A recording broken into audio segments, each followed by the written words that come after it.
Assalamualaikum warahmatullahi wabarakatuh. Waalaikumsalam warahmatullahi wabarakatuh. Selamat pagi Bapak Ibu semuanya. Pada kesempatan kali ini izinkan saya untuk memberikan presentasi mengenai bagaimana mengerjakan atau menyelesaikan tugas saya dalam pelaksanaan rencana tindak lanjut yang dilakukan oleh misi kami, yakni di kegiatan 3G VIOK.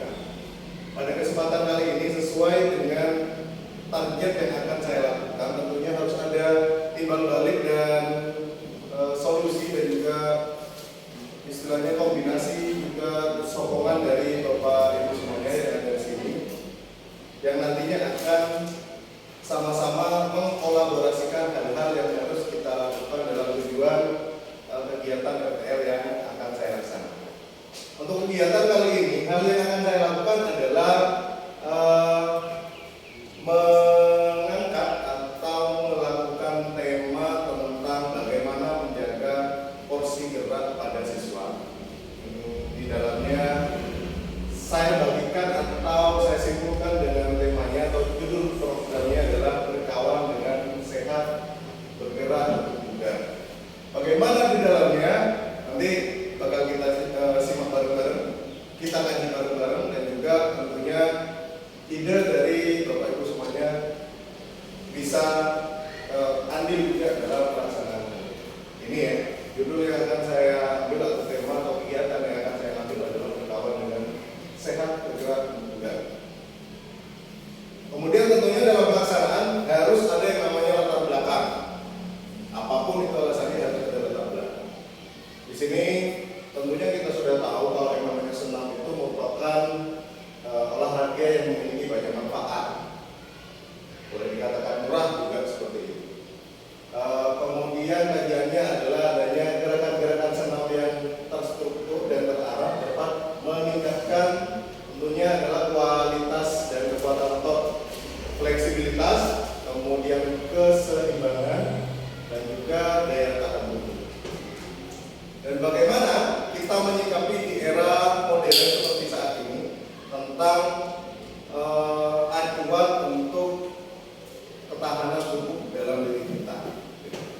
Di era modern ini gaya hidup masyarakat cenderung kurang aktif karena di sisi lain scroll berbentuk tinggal pesan Shopee gitu kan ya.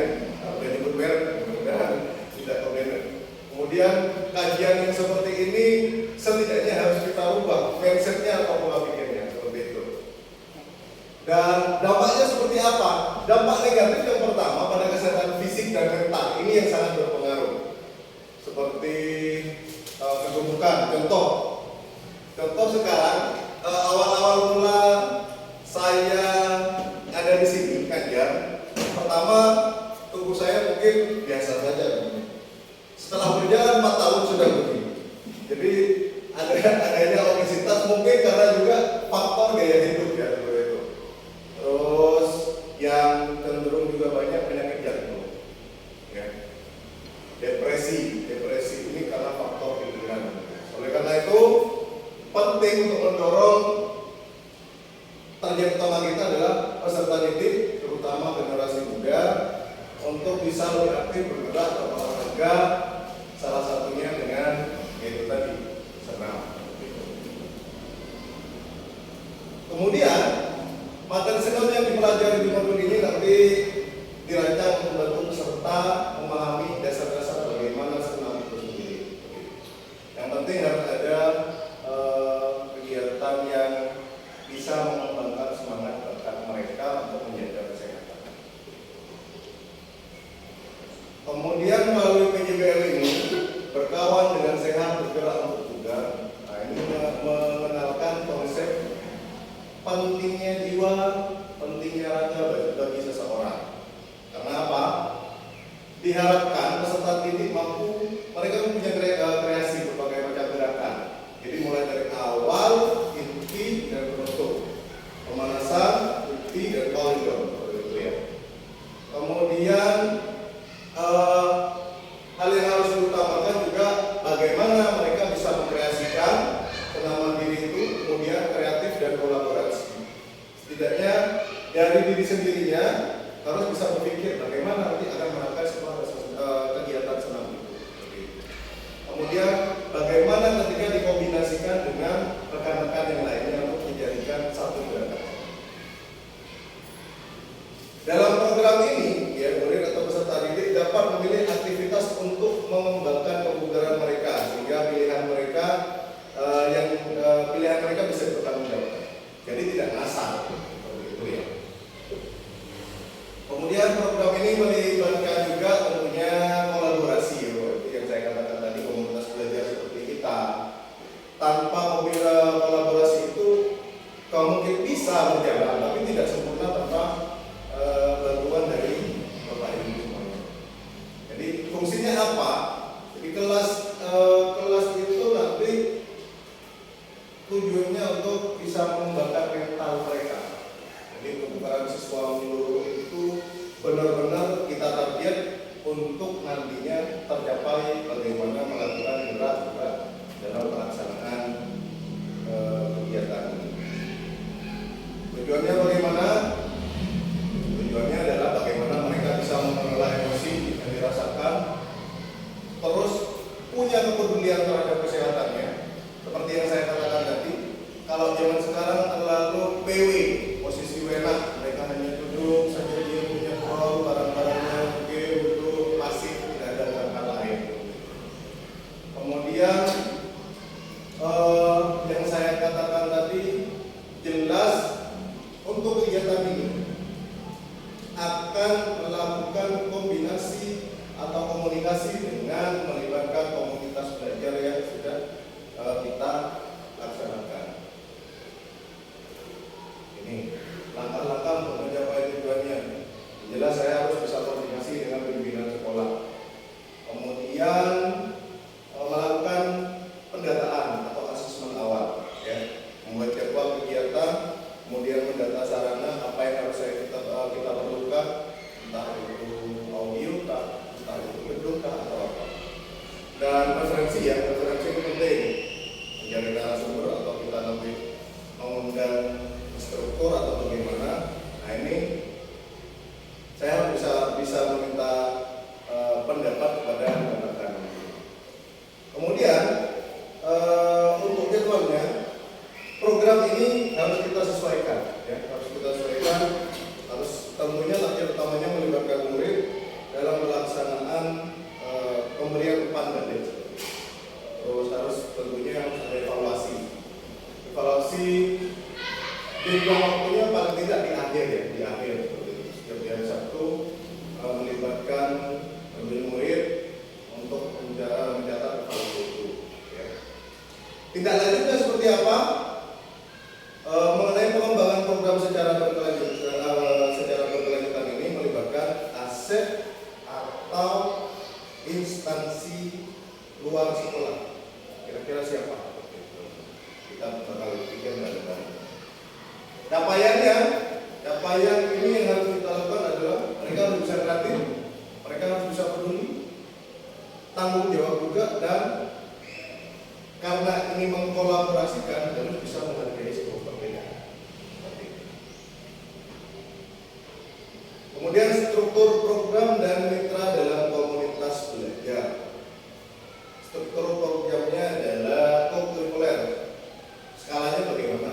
Skalanya ini peserta didik mulai dari kelas 10, 11, 12. Mitranya dalam komunitas belajar, kepala sekolah, guru PJOK, wali kelas tentunya, terus juga guru seni budaya yang bisa berperan untuk mengkolaborasikan gerakan. Jadi agar bisa menyusun mulai dari rangkaian gerak irama, mulai dari pemanasan, bukti, kemudian koordinasi. Kapasitas yang dimiliki tentunya di sekolah kita, aset testingnya, yang testingnya ini aset manusianya. Jadi kalau sekolah, guru, dan juga peserta didik. Kemudian untuk aset fisik kita sudah punya lapangan sekolah, guru, kemudian kita juga butuh proyektor, sama laptop juga, dan audio prospektor. Untuk aset lingkungannya tentunya pepohonan ya, pepohonan sekitar sekolah. Kemudian aset finansial, ini yang paling penting. Aset finansial ini soalnya hubungannya sama Anda. Yang jelas harus bisa komunikasi dengan tim pendanaan bos. Seperti itu. Perkara nanti ada tabungan peserta didik mau dikontribusikan, ya itu pembicaraan lain atau support untuk kita. Kemudian aset sosial, adanya dukungan moral dari komite, ini yang paling penting. Kalau komite nggak mendukung, kita juga nggak bisa jalan.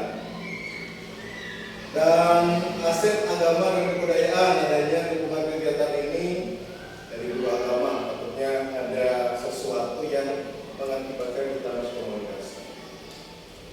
Aset agama dan kebudayaan, dukungan dari kegiatan guru agama yang nantinya di dalamnya peserta didik ini bisa menghargai atau menghormati dari bagian-bagian yaitu suku, agama, atau ras.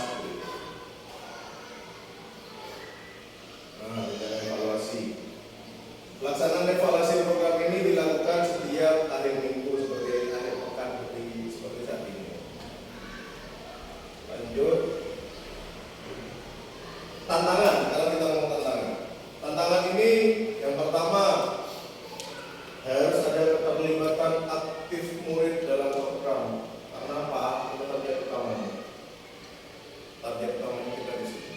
Ibaratkan posisi tembak, ini target utama. Kemudian kita harus punya konsistensi pengawasan program. Harus kita pantau kegiatan ini. Harus benar-benar kita tetap agar nantinya tidak terbengkalai. Itu harapan. Harus ada komitmen juga tentunya dari murid, guru, orang tua dalam pelaksanaan program. Karena kalau tidak ada kontinuitas komunikasi, bullshit proses tidak bisa.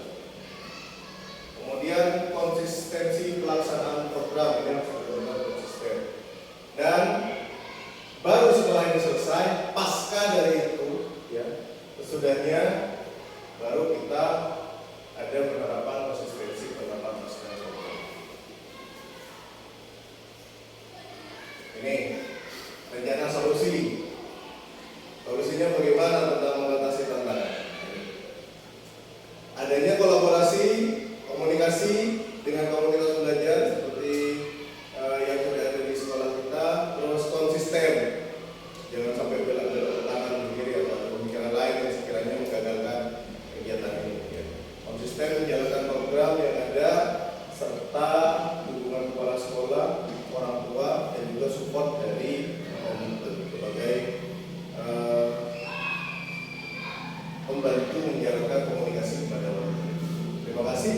Itu bagian dari rencana tidak lanjut saya untuk pelaksanaan di kegiatan kali ini.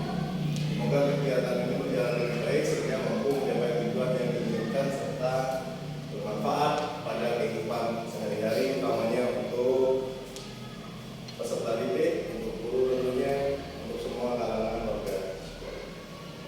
Itu presentasi dari saya. Mungkin dari Bapak Ibu rekan-rekan ada yang mau ditanyakan. Ya. Terima kasih waktunya. Ada yang disampaikan saya kira sangat baik untuk jadi tambahan wawasan bagi kita bersama karena kegiatan program yang berkaitan dengan pendidikan jasmani dan olahraga. Namun demikian, ada beberapa hal yang ingin saya sampaikan. Ini lebih jauh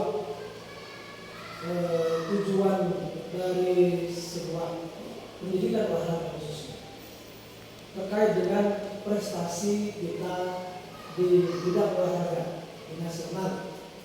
Nah, ini bagaimana program-program yang telah dibuat oleh guru di bidang di jenjang pendidikan dasar untuk menghasilkan insan olahraga di masa depan. saat ini mungkin kita sudah bergerak berupaya sejauh mungkin di sekolah. Tadi seperti dijalankan dengan senang. Namun ini bagaimana sekiranya ini berdampak terhadap bagaimana kita punya impian terhadap diri kita di masa depan menjadi sosok olahraga.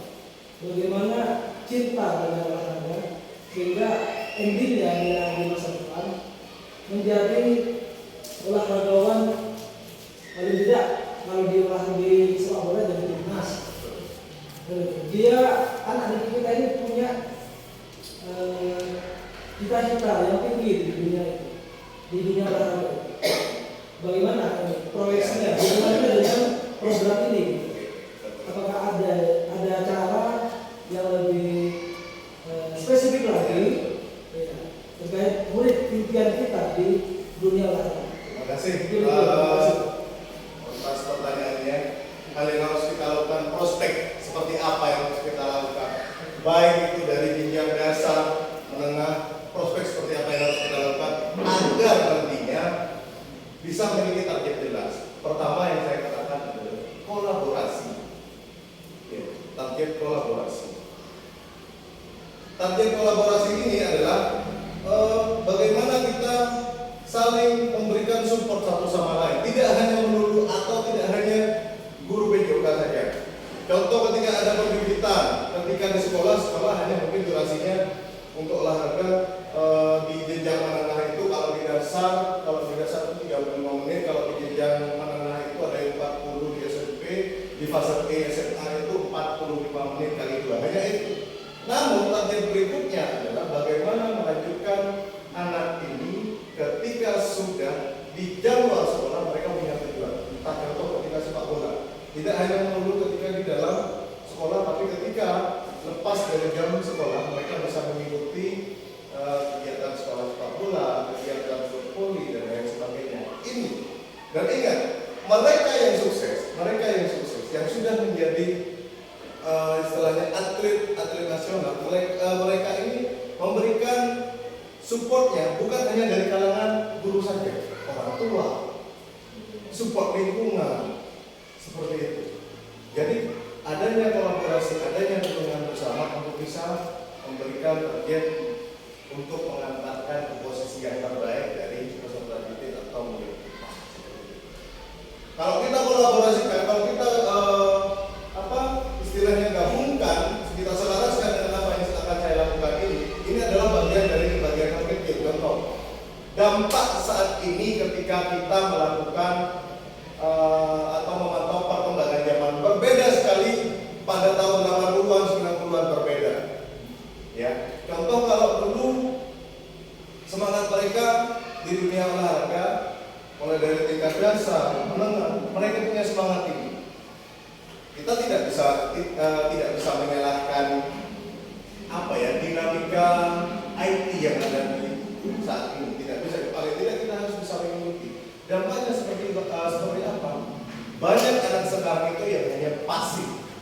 Pasifnya tadi gadget sudah luar biasa, handphone sudah luar biasa. Mereka tinggal duduk, scroll, kemudian fokus pada yang mereka lakukan di gadgetnya atau di handphonenya. Itu yang menjadi dampak pada tidak adanya target tujuan prestasi seperti yang sudah ada. Jadi bagaimana caranya? Kolaborasi, komunikasi antara dukungan yang satu dengan yang lain untuk mencapai target yang sama. Terima kasih.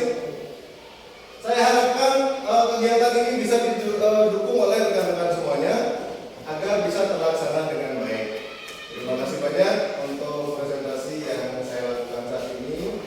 Cukup sampai di sini.